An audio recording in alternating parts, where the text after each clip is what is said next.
Yuk. Cut 125 GSB.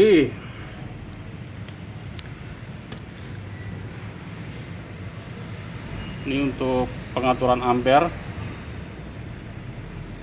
Ini untuk cek angin keluar ke blok.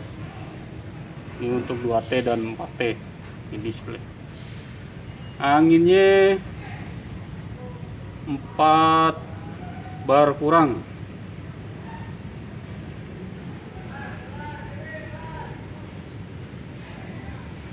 Ini untuk air clamp oleh mesin.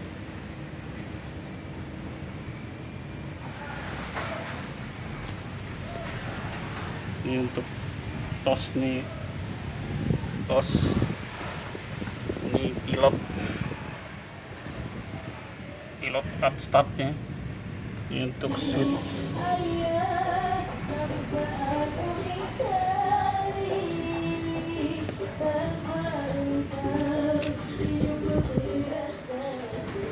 Tosnya.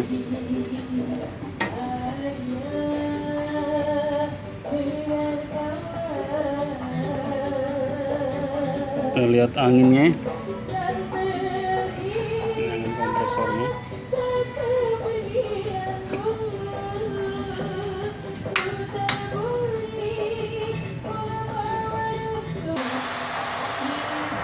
Dan mesin.